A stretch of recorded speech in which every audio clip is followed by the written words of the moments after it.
பெண்கள் பயன்பெறும் வகையில் பல்வேறு திட்டங்களுக்கு செயல் வடிவம் கொடுத்து இவ்வரசு நிறைவேற்றும். கடந்த 4 மாதங்களாக வளைகுடா பகுதியில் நிலவி வரும் போர் சூழல் காரணமாக எரிவாயு சிலிண்டர் கிடைப்பதில் தட்டுப்பாடு நிலவி வருகின்றது. இதனால் மாற்று எரிபொருளை பயன்படுத்தி வருவதாலும் எரிவாயு சிலிண்டர் விலை உயர்வினாலும் பொதுமக்கள் தங்களது வருவாயிலிருந்து கூடுதலான தொகையினை செலவிட்டு இன்னலுக்கு ஆளாகி வருகின்றனர். இதனை கருத்தில் கொண்டு நிதி நெருக்கடியான சூழலிலும் பொதுமக்களின் நிதிச் சுமையினை குறைக்கும் வகையிலும் பொதுமக்களின் நலனை பாதுகாக்கவும் மக்களுக்கு அளித்த வாக்குறுதியை நிறைவேற்றும் நோக்கிலும் எரிவாயு சிலிண்டருக்காக செலவழிக்கப்பட்டு வரும் தொகையினை அவர்களுக்கு வழங்க இவ்வரசு முடிவு செய்துள்ளது.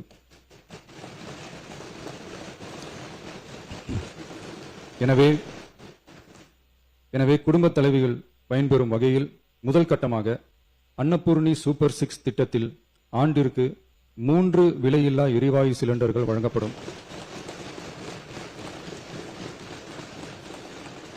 எரிவாயு சிலிண்டருக்கான விலை பயனாளிகளின் வங்கி கணக்கில் நேரடியாக வரவு வைக்கப்படும். இத்திட்ட பயனாளிகள் எரிவாயு சிலிண்டர் பதிவு செய்து சிலிண்டர் பெற்றவுடன் எண்ணெய் நிறுவனங்களிடமிருந்து பட்டியல் பெற்று சிலிண்டருக்கான விலை பயனாளிகளின் வங்கி கணக்கில் வரவு வைக்கப்படும். இத்திட்டத்தினால் சுமார் 1,30,16,104 குடும்பங்கள் பயனடைவார்கள்.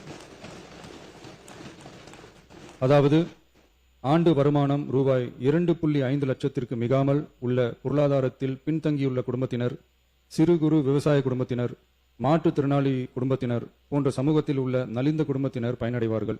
இத்திட்டத்தினை செயல்படுத்துவதற்கான ஆயத்த பணிகள் துவங்கப்பட்டுள்ளது. இத்திட்டம் வரும் பொங்கல் பண்டிகை ஜனவரி மாதம் முதல் செயலாக்கத்திற்கு கொண்டு வரப்படும். இத்திட்டத்திற்காக ஆண்டுதோறும் தோராயமாக 4000 கோடி ரூபாய் ஒதுக்கீடு செய்யப்படும் என்பதை மாண்புமிகு பேரவைத் தலைவர் வாயிலாக இந்த அவைக்கு தெரிவித்துக் கொள்ள விரும்புகிறேன்.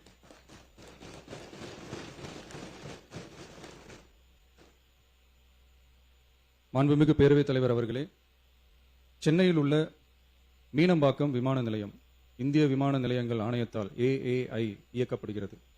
தற்போது இந்த விமான நிலையம் ஆண்டுக்கு 30 மில்லியன் பயணிகளை கையாளும் திறன் கொண்டதாக உள்ளது. வளர்ந்து வரும் சென்னை மாநகரத்தின் தேவைகளை கருத்தில் கொண்டும், பயணிகளின் வசதிகளை கருத்தில் கொண்டும், தொழில் வளர்ச்சியினை கருத்தில் கொண்டும் சரக்கு போக்குவரத்தை அதிகரிக்கும் வகையிலும் புதிய விமான நிலையம் அமைப்பதற்கான தேவை ஏற்பட்டு உள்ளது. புதிய விமான நிலையம் அமைப்பதற்கு தேர்வு செய்யப்படும் இடம் பெரிய அளவில் விவசாயிகளை பாதிக்காத வகையிலும் அதிக அளவில் குடியிருப்புகளை அகற்றாத வகையிலும் அமைய வேண்டும். ஆனால் முந்தைய அரசு விவசாயிகளை பெரிய அளவில் பாதிக்கும் வகையிலும் குடியிருப்புகளை அதிக அளவில் அகற்றும் வகையிலும் விமான நிலையத்தை அமைப்பதற்கான முயற்சிகளை மேற்கொண்டது. ஏகனாபுரம் மற்றும் இதர கிராம மக்கள் இந்த விமான நிலையம் அமைப்பதை எதிர்த்து நடத்திய போராட்டங்களை அறிந்து நான் 20/1/2025 அன்று அப்பகுதிக்கு சென்று அங்குள்ள மக்களின் குறைகளை கேட்டறிந்து பின்வரும் அறிவிப்புகளை வெளியிட்டேன். சென்னை பரந்தூர் மற்றும் அதனை சுற்றியுள்ள 12 கிராமங்களில் அமைய இருக்கும் விமான நிலையத்தை எதிர்த்து போராடும் மக்களுடன் நான் உறுதியாக நிற்கிறேன். நீண்ட நாட்களுக்கு மேலாக இந்த திட்டத்திற்கு எதிராக போராடி வரும் விவசாயிகளுக்கு எனது ஆதரவை தெரிவித்துக் கொள்கிறேன். விவசாயிகளே நாட்டின் முதுகெலும்பு. இந்த விவசாய நிலங்களை பாதுகாக்க இந்த மக்கள் போராடி வருகிறார்கள்.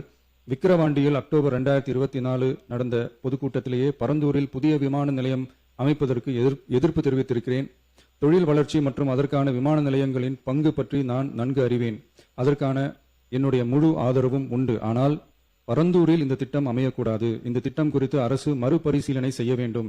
குறைவான விவசாய நிலங்கள் பாதிக்கப்படும் வகையிலும் மக்களின் வாழ்வாதாரம் பாதிக்காத வகையிலும் மாற்று இடத்தை தேர்வு செய்ய வேண்டும் என தெரிவித்திருந்தேன்.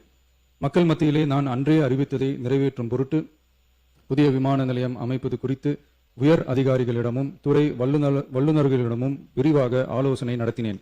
ஏற்கனவே நான் உறுதி அளித்தவாறு பரந்தூரில் புதிய விமான நிலையம் அமைக்க மேற்கொண்ட நடவடிக்கைகள் இந்த அரசால் கைவிடப்படும்.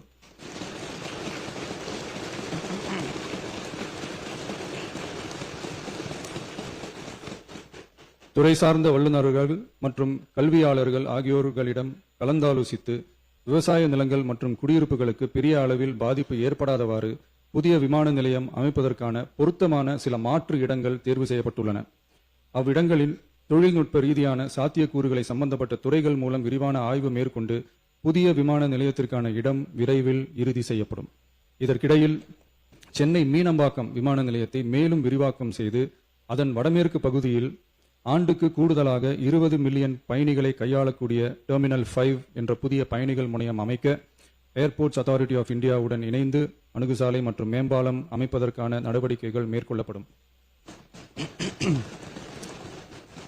சென்னை மீனம்பாக்கம் விமான நிலையத்தில் தற்போது நடைபெற்று வரும் டெர்மினல் 3 பயணிகள் முனையம் கட்டுமான பணிகள் முடிவுற்ற பின் ஆண்டுக்கு 35 மில்லியன் பயணிகளை கையாளக்கூடியதாக இருக்கும். மேலும் புதிய டெர்மினல் 5 பயணிகள் முனையம் செயலாக்கத்திற்கு பிறகு ஆண்டுக்கு மொத்தம் 55 மில்லியன் பயணிகளை கையாளக்கூடியதாக இவ்விமான நிலையம் இருக்கும். இதன் மூலம் சென்னை விமான நிலையத்தின் சேவைகள் மேம்படுத்தப்படுவதோடு பயணிகளின் போக்குவரத்து தேவை புதிய விமான நிலையம் அமைக்கப்படும் வரை பூர்த்தி செய்யப்படும்.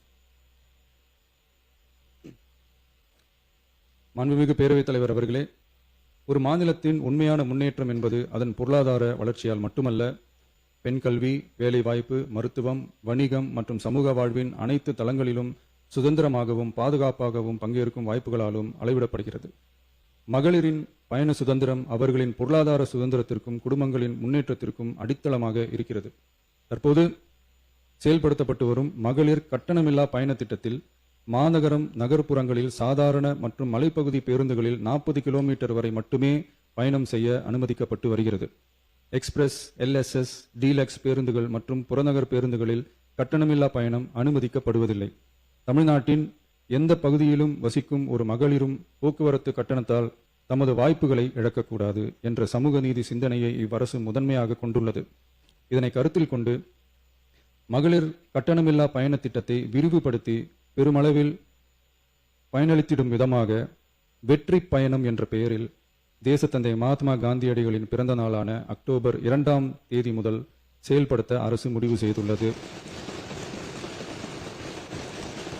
என்பதை இந்த மாமன்றத்தில் மகிழ்ச்சியுடன் அறிவிக்கிறேன். அதன்படி முதல் கட்டமாக மாநகரம், நகரங்களில் சாதாரண பேருந்துகள் மட்டுமின்றி மாநகரம், நகர்பகுதிகளில் இயங்கும் எக்ஸ்பிரஸ், LSS, டீலக்ஸ் அரசு பேருந்துகளிலும் மகளிர் கட்டணமில்லா பயணங்கள் மேற்கொள்ளலாம்.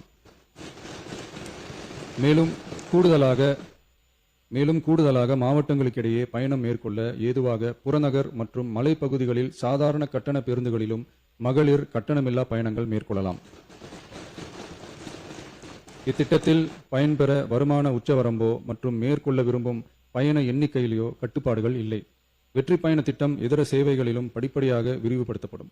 இதன் மூலம் மாநிலம் முழுவதும் மகளிருக்கான எளிதில் அணுகக்கூடிய பொது போக்குவரத்து வசதி பெருமளவில் கிடைக்கும். இதன் மூலம் மாணவிகள் தொலைதூரத்தில் உள்ள கல்லூரிகளுக்கு செல்லவும், பணியிடங்களுக்கு செல்லவும், மருத்துவம் மற்றும் அத்தியாவசிய சேவைகளுக்கும் கட்டணமின்றி பேருந்துகளில் பயணிக்க இயலும். மாண்புமிகு பேரவைத் தலைவர் அவர்களே, வெற்றி பயணம் என்பது கட்டணமில்லா ஒரு பேருந்து பயணம் மட்டுமல்ல, ஒரு மாணவியின் கல்வி, ஒரு தொழிலாளியின் வேலைவாய்ப்பு, ஒரு தாயின் குடும்ப பொறுப்பு, ஒரு தொழில் முனைவோரின் முன்னேற்றம் போன்றவற்றை உறுதி செய்யும் சமூக முதலீடாகும். தமிழ்நாட்டின் எந்த பகுதியில் வாழ்ந்தாலும் மகளிரின் இயக்க சுதந்திரத்திற்கும் பொருளாதார முன்னேற்றத்திற்கும் அரசு உறுதுணையாக இருக்கும். இத்திட்டத்தின் கீழ் திருநரும் டிரான்ஸ்ஜெண்டர் கட்டணமில்லா பயணங்கள் மேற்கொள்ளலாம். வெற்றி பயணம் வழியாக மகளிரின் வாய்ப்புகள் விரிவடைந்து குடும்பங்கள் முன்னேறி சமூக நீதியும் சமத்துவமும் நிலை பெற்று வளமான வெற்றி தமிழ்நாட்டை உருவாக்கும் நமது பயணம் மேலும் வலுப்பெறும் என்பதை தெரிவித்துக் கொள்கிறேன். இத்திட்டத்தை செயல்படுத்துவதன் மூலம் ஆண்டுதோறும் தோராயமாக 6000 கோடி ரூபாய் செலவினம் ஏற்படும். நன்றி, வணக்கம்.